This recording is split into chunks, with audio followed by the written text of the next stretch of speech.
Right. Maybe this works. Been having a bit of an issue this morning when it comes to the old internet and trying to get connected. How long we got? Got 8 minutes to try and sort the rest of it out. Yeah, right. So I've got to try and find out if I can find my live stream, which is always a bit of a challenge when it comes to these things, because I never bookmark it. Right, there we go. So this at least, hopefully it'll work out whether I'm actually going or not. Although it does seem to be on the iPad a bit of a blank screen right now. Are you playing? Or are you just sitting there hovering? I can't tell. Right, I'll give it a second, see if it kicks in. It always takes a little while for it to kind of, one to talk to the other, because I still got to set up the EXR software, because that was messing up on me. Right, do I have to hit play or anything? I don't do it. There we go, right, okay, I can see me moving. Yeah, there we go. Possibly we're working. Yeah, I can see me having my hands up in the air.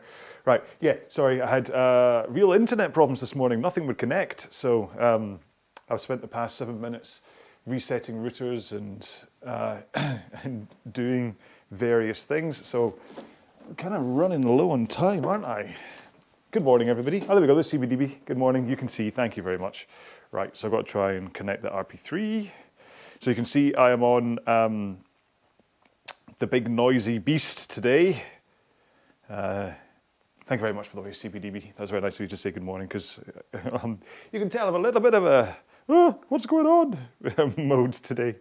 Right, so if I connect you to there, what am I doing? So if I pull on the handle, hopefully, as long as the batteries in this thing haven't died, hopefully it'll see it. Oh, still saying no device. Why are you saying no device? Why are you saying no device? Devices, come on. Yeah, that one. There we go, good. Phew. All right, so that gets me that far. Done, and then if I, oh, in fact, actually, you won't be seeing the EXR software yet, will you? Ah, come on, here we go. What window are you going to go into? No, that's not the one I want. Oh, come on! How do I drag that onto a different window? Oh, come on. Sorry, folks. This may be one of those days where you have to start without me if I can't.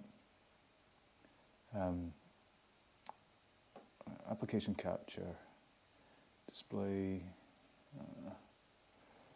come on. See, if this is Windows, I know how you move.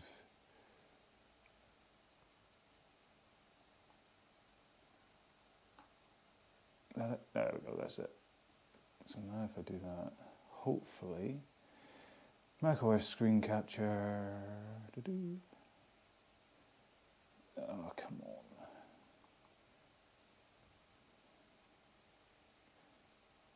Unsave changes, don't save. Right, application EXR. Now why aren't you showing?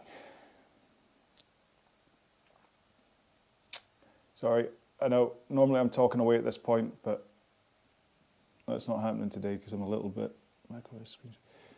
Yeah, kerfuffled. Yeah, not bad.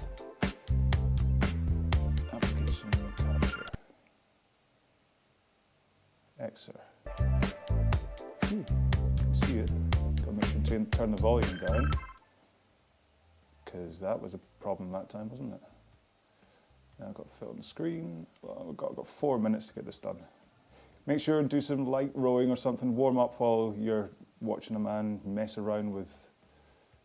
Yeah, that puts me on. Right. Oh, how does that look? Oh, it's not quite got to there yet, has it? Okay, let's just go with that and then see what happens. I've still got to connect the rower, which has turned itself off, of course, because of all that messing around. 18, 20, oops, I better not tell you all my codes, devices. No, because you're not going anymore. Come on, how are we doing? Oh, 3 minutes. Right,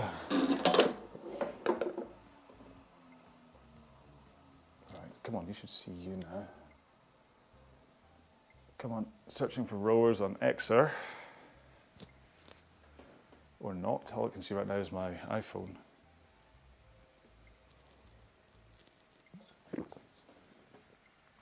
Why are you not seeing if I go quick session? What do you mean missing device connection? We just had it.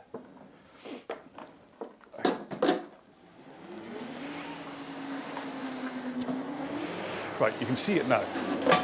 Come on, RP3, wake up. Search again. Still John's iPhone. RP3 is normally quite good for getting seen on EXR, so I'm a little bit frustrated. Oh, hang on, who else is here? Good morning. EXR does not agree with me today. Yeah, I know. I'm having the same issue, to be honest, Jen. Low intensity roll for me. Good morning. From the sweeping. Why are you? I don't have to set this to broadcast. The RP3 normally just works, so I don't know why it's not seeing it.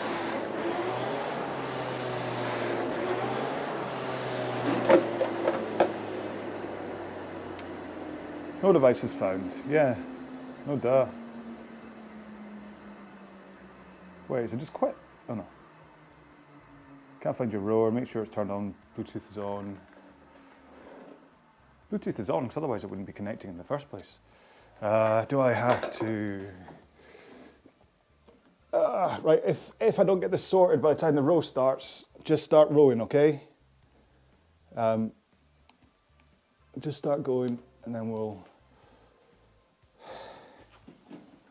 and then I'll catch you up, and I'll talk to you and all that stuff. So it just dawned on me, I hadn't plugged in the USB-C thing. Oh, there we go, phew, that's what it was.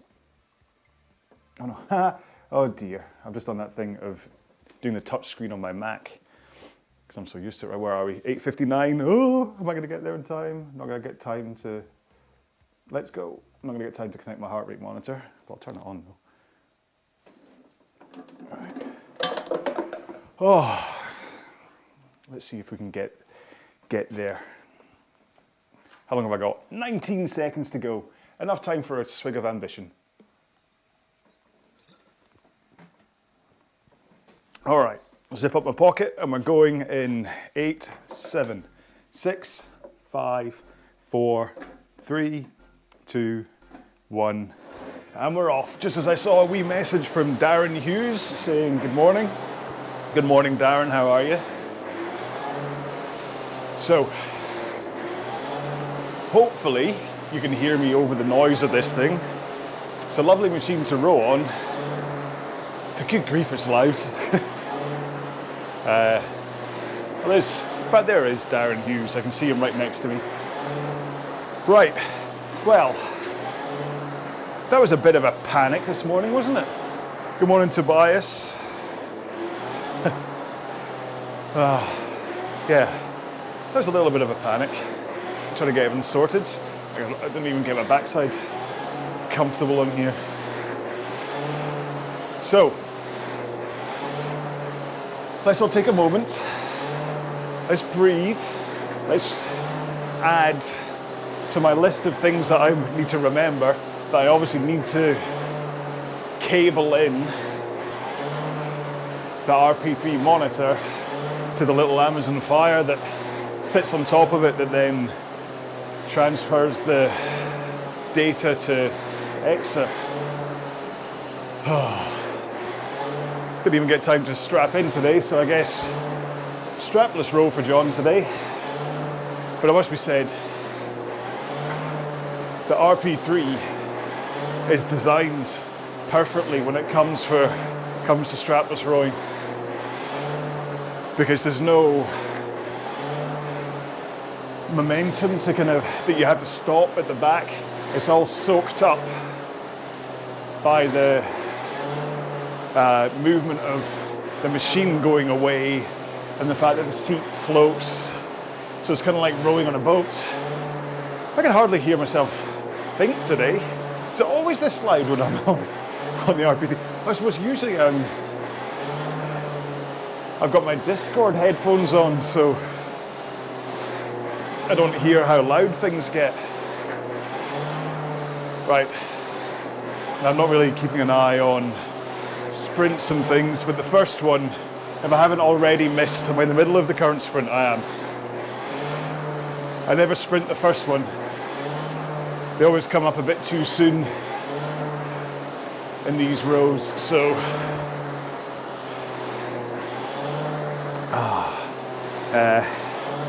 I'm just checking quick sit rep on YouTube. Everything seems to be working. Looks as though I am on screen. EXR is flowing nicely from a frame rate point of view. Hopefully you can hear me and see me above the machine. Yeah, we're good to go. I mean, it's the last thing to say about it, but really, that was a bit touch and go this morning, wasn't it? To get it all sorted with 19 seconds to go. So I think I'll possibly just hang around this kind of 2:10-ish pace for most of today's row.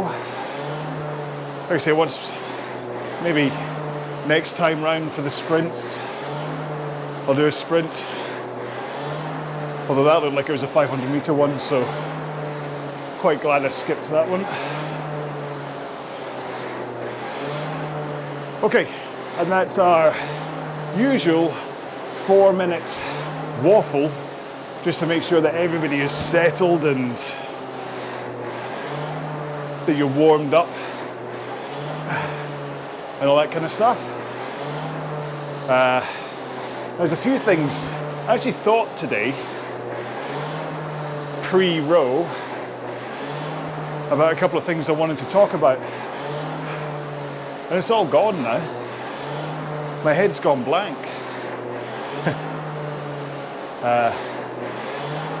For those keeping track of Saturday nights in my house, last night we had a lovely bit of fillet steak and some chips, lovely homemade chips in the air fryer, gorgeous. And we watched the new Roadhouse film, the Jake Gyllenhaal one. It's all right. I mean, if it was just a film, I would have said, yeah, it was all right. But because it's kind of like based on the one from the 80s, no, it's not. Didn't quite have the charm and stuff of it. It's still a good film. But if nothing else, watch it just so that you can just stare at Jake Gyllenhaal's abs the whole time. Incredible. 5% body fat apparently he got down to for it. Anyway, so I'd give it like a 7 out of 10. Not entirely sure where Conor McGregor was meant to be coming from. Sometimes he was Irish. Sometimes he was, who knows. Anyway. So that was last night.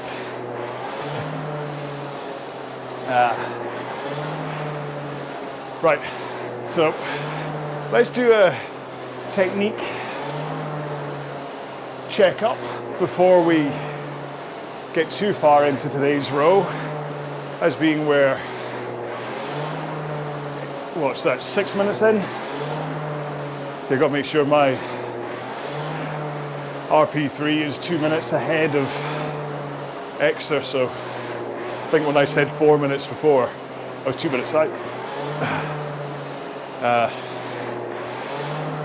So we're 6.5 minutes in, so hopefully you're warm enough that you can think about this stuff. How should we talk about it today? I do like discussing it as you come out from the finish of the stroke. So as you pull the handle in here, that's the start of your stroke. So from as the handle comes away, this is when you should think about setting up your body ready for the next stroke. And the reason for that is because if you can get arms away and forwards tilt before you bend your knees, you will be in the perfect position for the next stroke. Because you'll have heard people or read people saying, oh, don't bend your knees before the handle is past your knees. But nobody really explains why. It's like one of these technique myths that somebody said once, and so everybody repeats it, but they don't quite know why. And the two reasons for it are, one, sometimes if the knees pop up early, it's because you are tugging on the foot straps to pull yourself forwards, which is a no-no. But the bigger one is that you want to have your arms ready and your back tilted and ready before you bend your knees, in order to make sure that from this point in, so handle bend, there's no more handle movement or back tilt.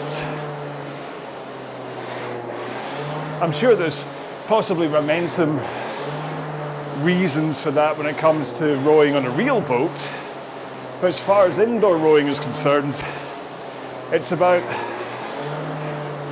consistency, making sure that you are always coming into the front of the machine in the best position on every single stroke. Because if you are taking your sweet time, I don't know if I can do it in the RP3, not really actually, and just la la la la la, bend, la la la la la, arms bend. Your timing for your body position as you come into the front will be slightly off each time, and therefore you might not get into arms straight in that exact angle each time. And it must be said, you might also come forwards arms still bent, and therefore you're gripping tight and you're pulling with your arms from the front, which, I mean, well, my 211 right now, if I pull with my arms, that takes me up to 2 minutes pace, not thinking about pushing my legs anymore, so just using my arm power, I was able to go 15 seconds faster there. And so I'm sure you're at home going, hang on, why aren't I rowing like that? Why don't I pull from the front, pull, get that pace up? Because you'll exhaust yourself really quickly from a muscles point of view, and chances are, well, let's finish that one off. So say you were doing a 5K or even a 2K, and you're like, well, I'm not going to use my legs. John showed me you can go 15 seconds faster just by pulling with your arms, but you'll get 500 meters or so into that row, and then your arms will give out on you. You'll be like, oh, okay. But along with that then comes chance of injury, where if you bend and pull from the front, because you're now putting so much force through your forearms, biceps and shoulders, it's a really high chance of injury. So a lot of this is about making sure you can row efficiently to get to the end of whatever your row that day is meant to be, but also that you can come back the next day. So I like possibly a 100-meter or a 1-minute row. You can crank the drag factor up, and then you can pull more against the handle. Because it's so short, you're unlikely to do any damage as long as your body is prepared strength-wise. Like if you've never done it before, and you suddenly climb on and start pulling on the handle like there's no tomorrow, that's when something can go twang.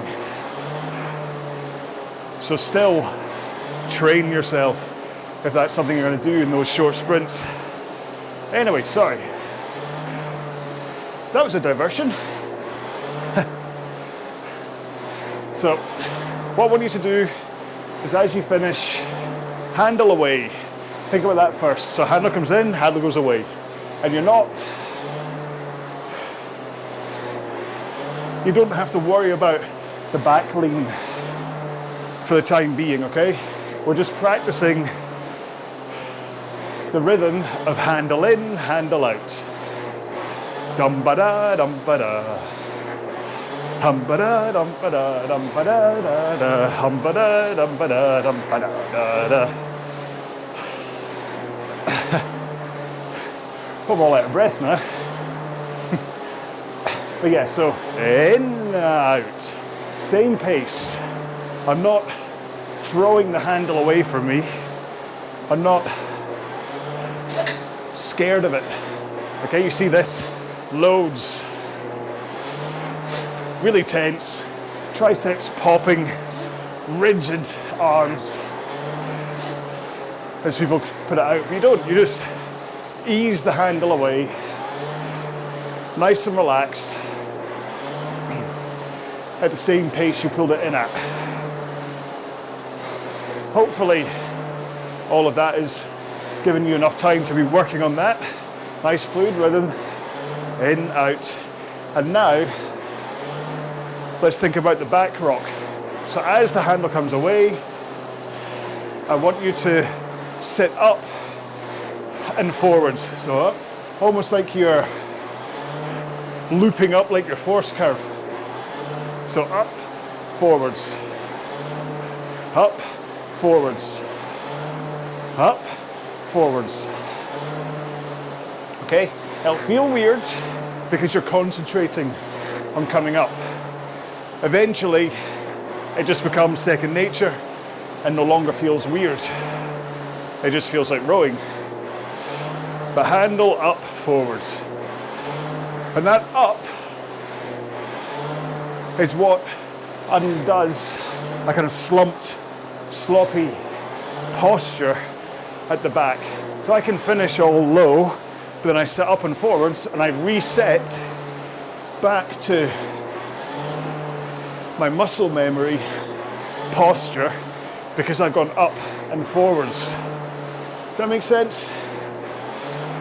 And so what happens is you go handle, so handle up, forwards, knees. So only handle up, forwards, knees. Only once you are in that forwards tilt do you bend your knees. And it doesn't matter what machine. Crikey, I'm going under the road. All right, I'm there. Doesn't matter what machine you're using, whether it's a Concept 2, water rower, a dynamic like this RP3, or maybe one of the integrated rowers like the Aviron that I row on, or a Peloton, or a Reebok Edge. Who knows the myriad options of rowing machine out there that are available to you.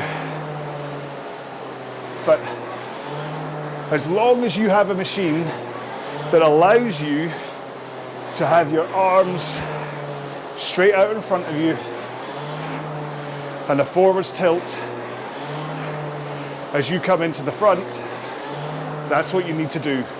And if you have a machine like one of the really cheaper ones where the monitor or the handle return is restricting you to, you can only do this, which is a really unfortunate rowing machine, if this is the only way you can row, then I recommend, if you are serious about wanting to use a rowing machine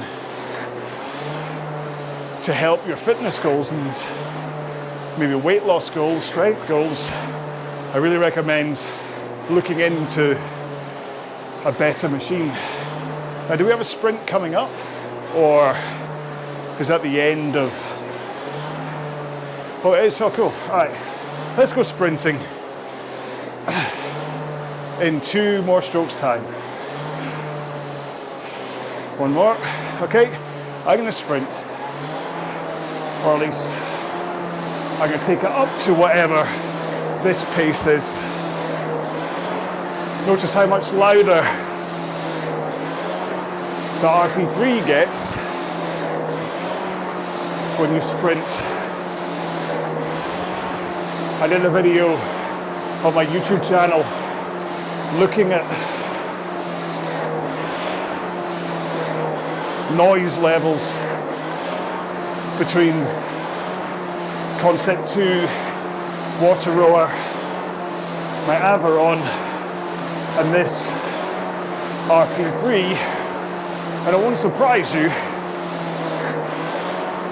to hear that the RP3 is by far the loudest. 100 meters to go. Whew. 50 meters.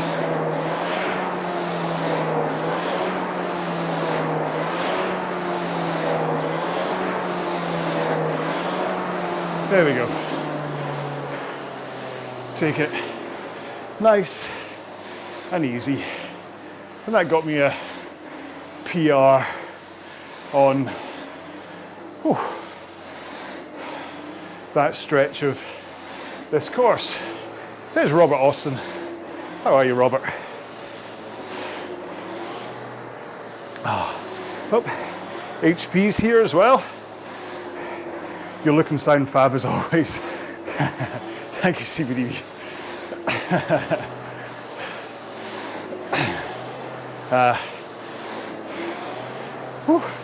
Yeah, so RP3 by far the loudest machine. Concept 2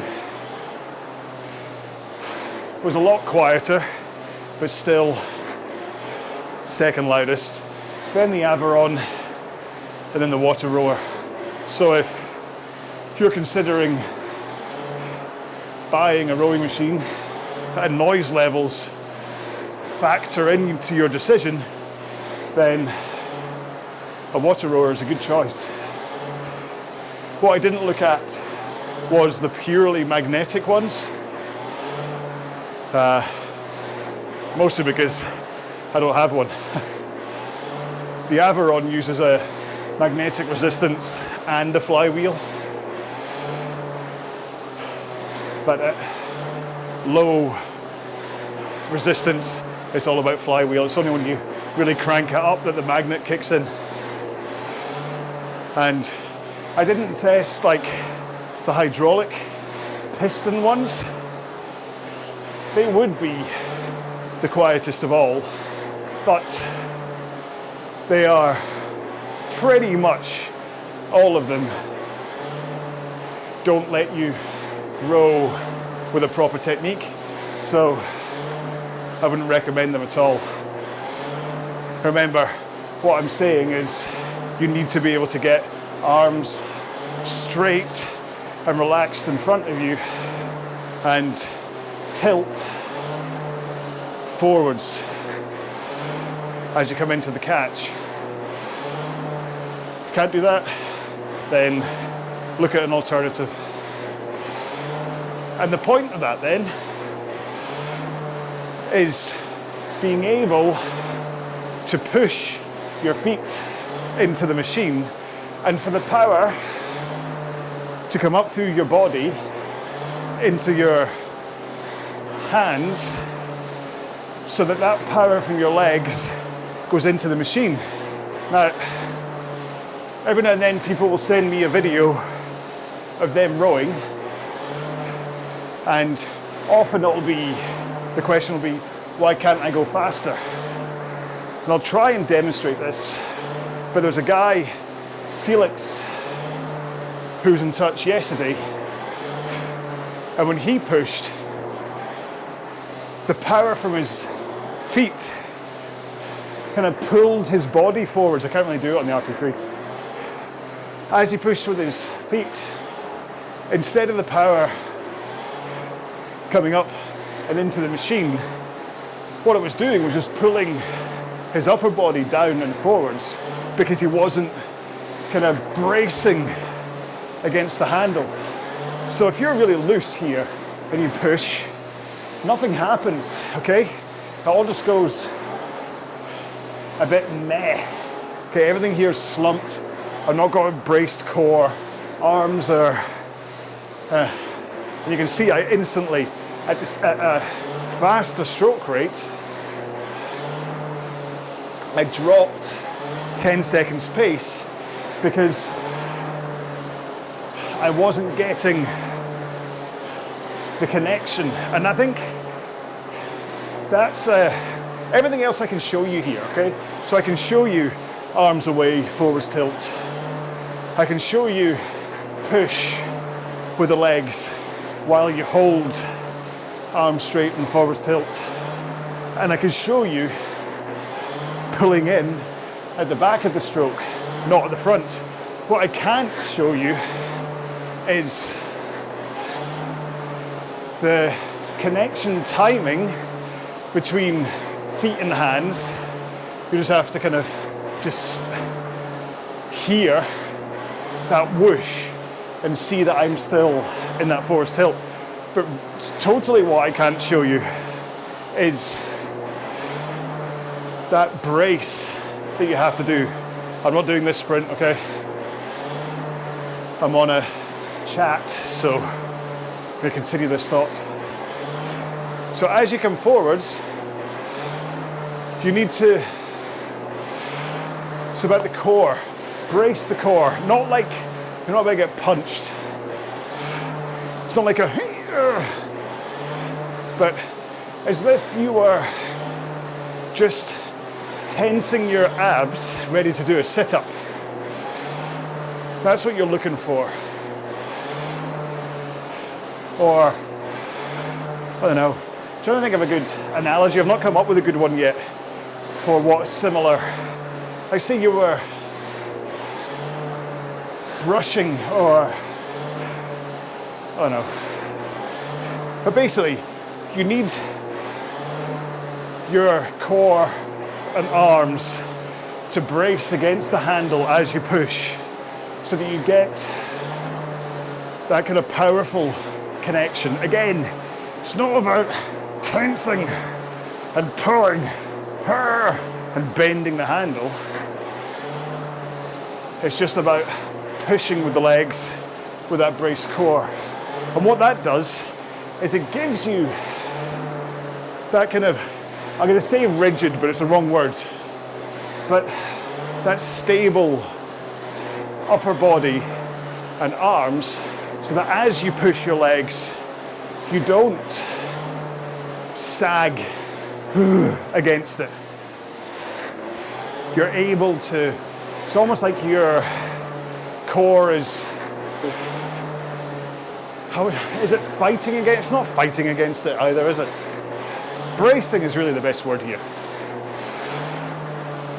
And that's how, when you push with your legs, the power gets from your legs to your hands to then brace against the handle.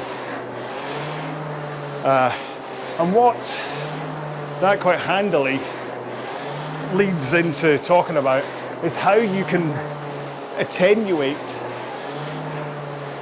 your pace at different stroke rates, or you can change your stroke rate but hold the same pace.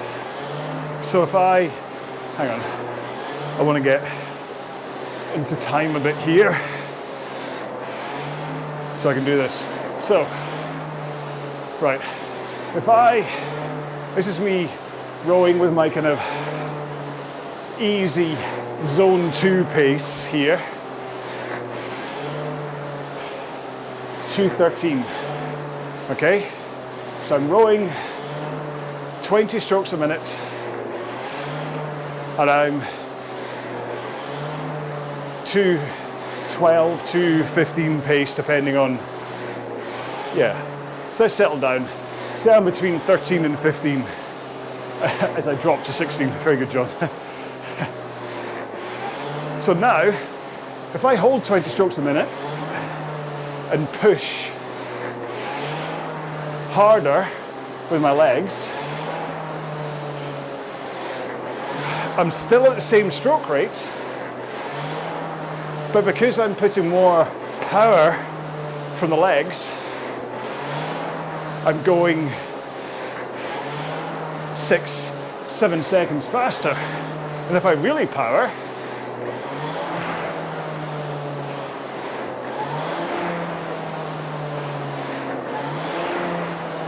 you can see, let's give it,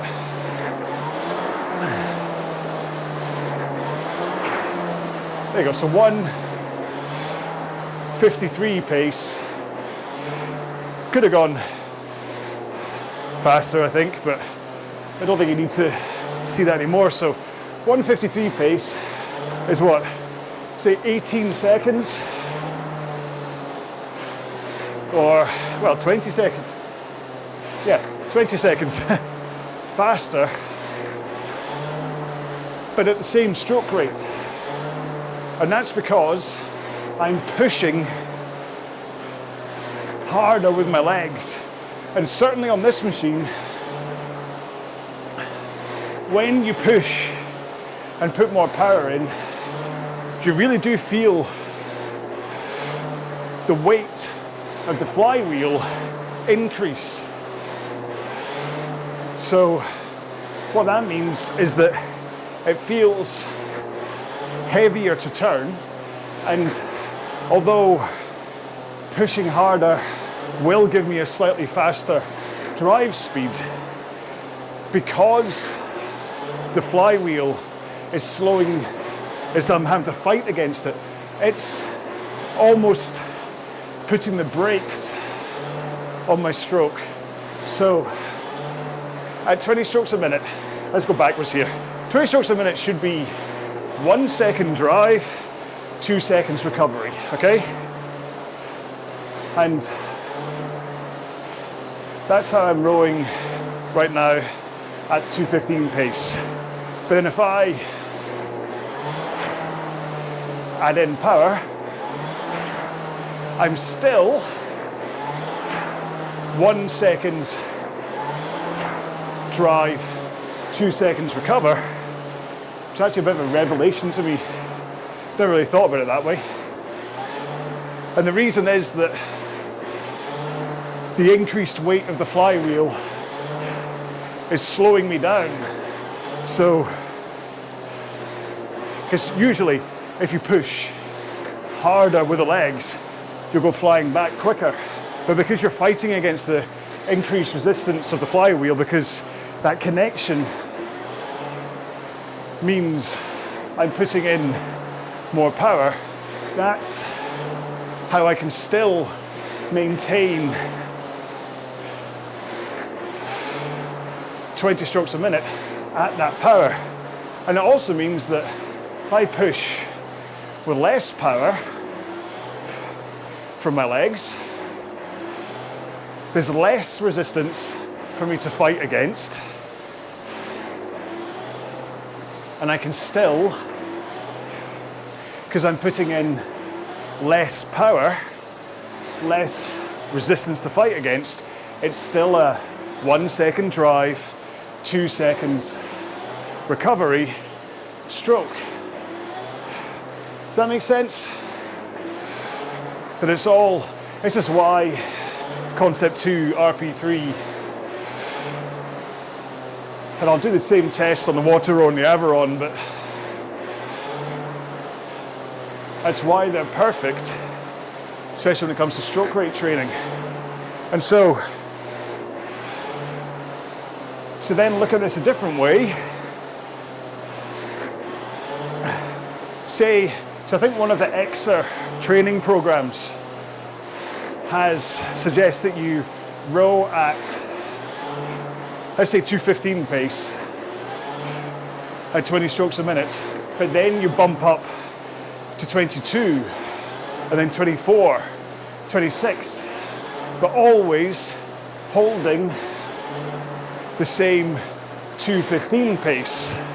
So, right, if I give that a try, that's me up at 24, 22.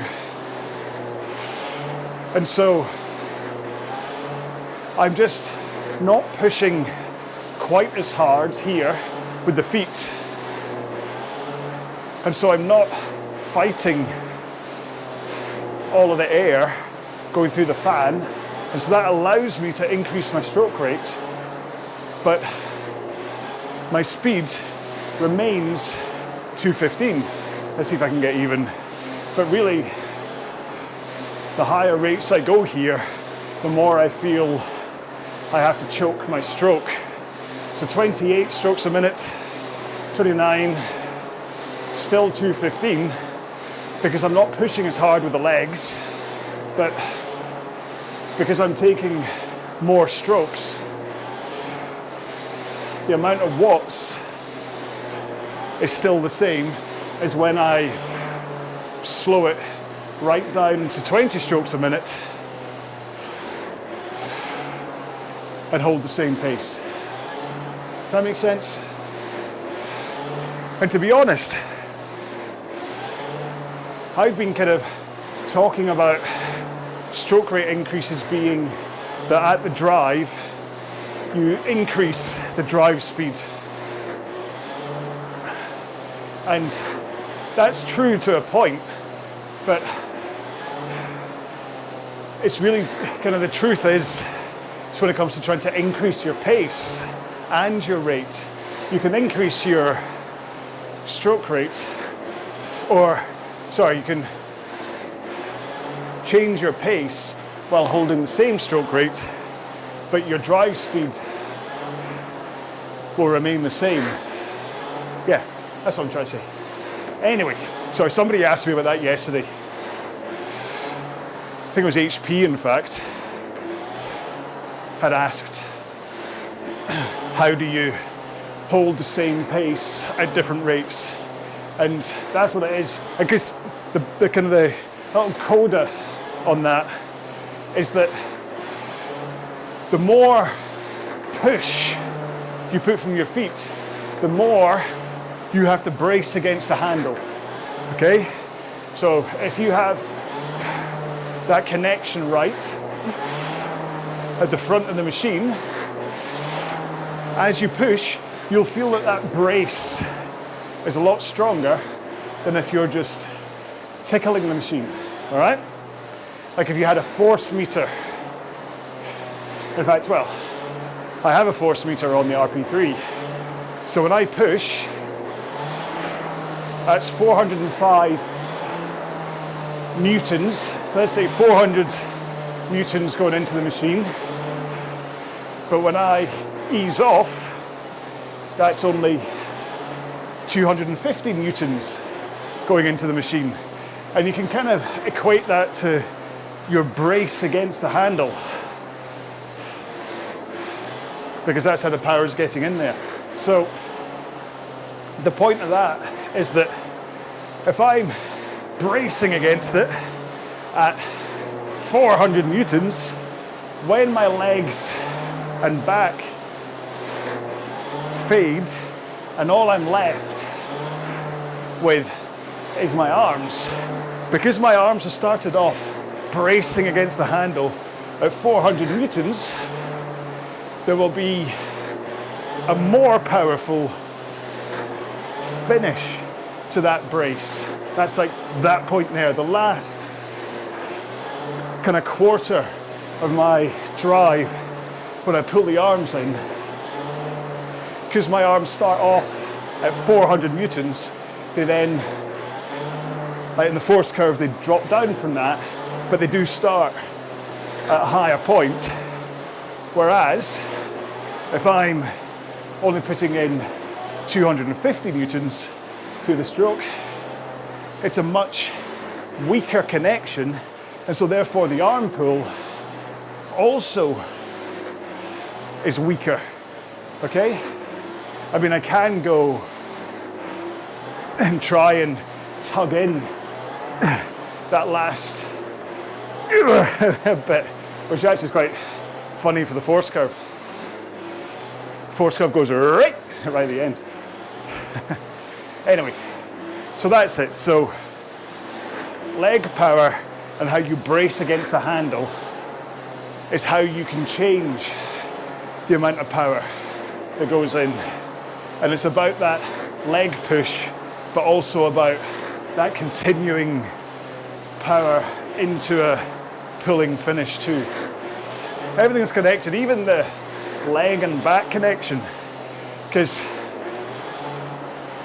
everyone talks about rowing being legs, body, arms, but it's the connection of your legs to your body and then that swing over your back. Those combined is where the majority of the power comes from, and that's where the rise in your force curve comes from. If you don't know what a force curve is, by the way, if you've never switched to it, then if you're on a concept 2, press the second button down on your monitor and that'll show you your force curve. And what you're looking for is a nice sharp up, and then to hold the top of the curve for as long as possible. And then really you want a sharp finish as well to show that you've got all of the power in right to the end. But usually it's a kind of smoother shelf off at the end. But you don't want it to be like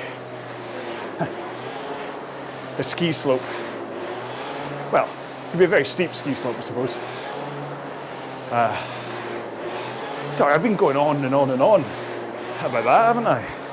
Where's the jokes, John? Where's the jokes? Why did a chicken cross the road? To get to the silly person's house. Knock, knock. We're supposed to say who's there right now. Chicken. Think about it. Anyway, that's your joke for today. Where are we? 41 minutes in. Tell you what I'm going to just talk about for the close of this is, don't know if any of you took part or were aware that last September I ran a competition called The Grid. And to raise money for world cancer research. Ended up raising £1,000 for it, which I was amazed by. There's 160 entrants, and by the time all the fees were taken off, it left me with just under £1,000. So I topped it up and donated 1,000 to World Cancer Research. Anyway, I'm doing it again in May. So, similar format. There'll be some changes, but it's for, I'm going to have the same kind of divisions where we get concept 2, water rower, RP3 and other. Then I can split them out even more if say loads of people join on a Aviron. I can make an Aviron division, sorry. But then the usual age, sex, weight categories too, which by the time you subdivide everything down like that, the more people that enter, the more fun it is. I think it was, I can't remember if it was $10 or £10 to enter, but 10 somethings.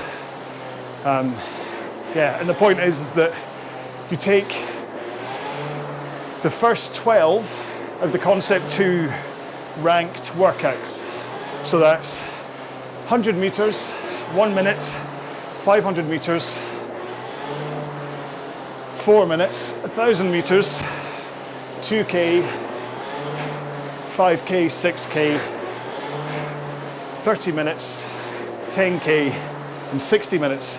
I think, hang on, and half marathon as well. I think that makes all 12.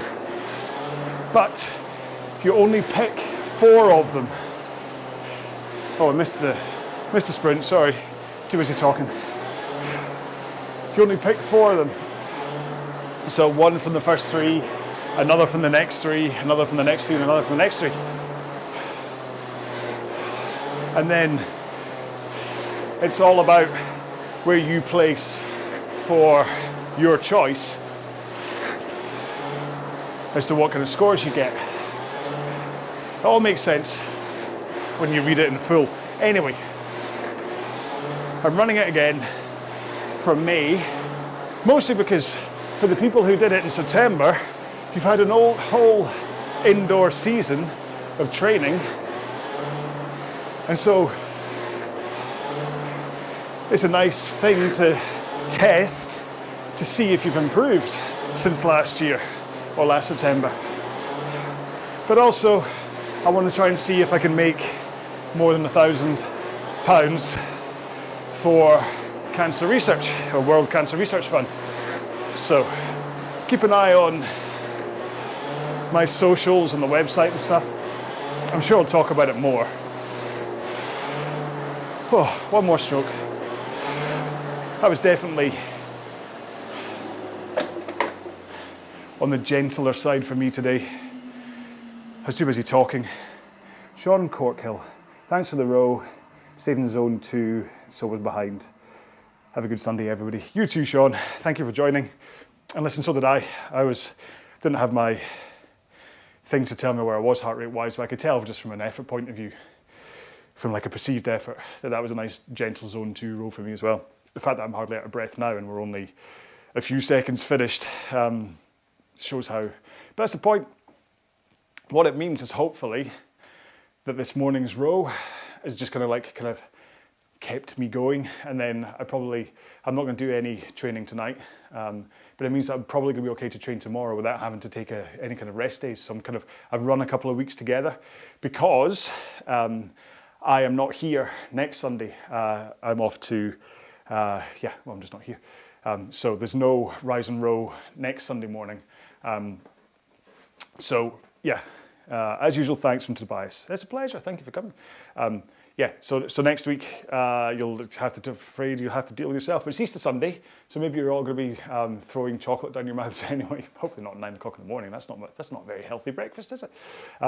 But the other thing I want to say, in case you're just quickly hanging around, and I'll just quickly say this. Or hang on, Darren. Thanks, John, and everyone. Nice to have someone to row against this morning. And then thank you very much from Jens Hoffman. So I'm going to start changing the time for the Rise and Row. I have 2 options. I can either flip-flop. So one week I do 9 o'clock in the morning, the next week I do 5 o'clock in the evening, and then I go back to 9 o'clock in the morning, and then 5 o'clock in the evening.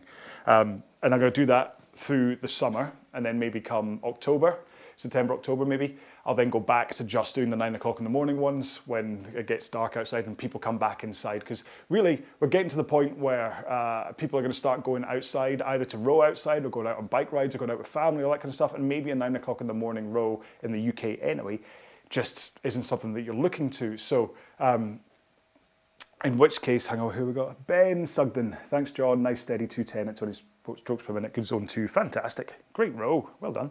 CBDB says, thanks all.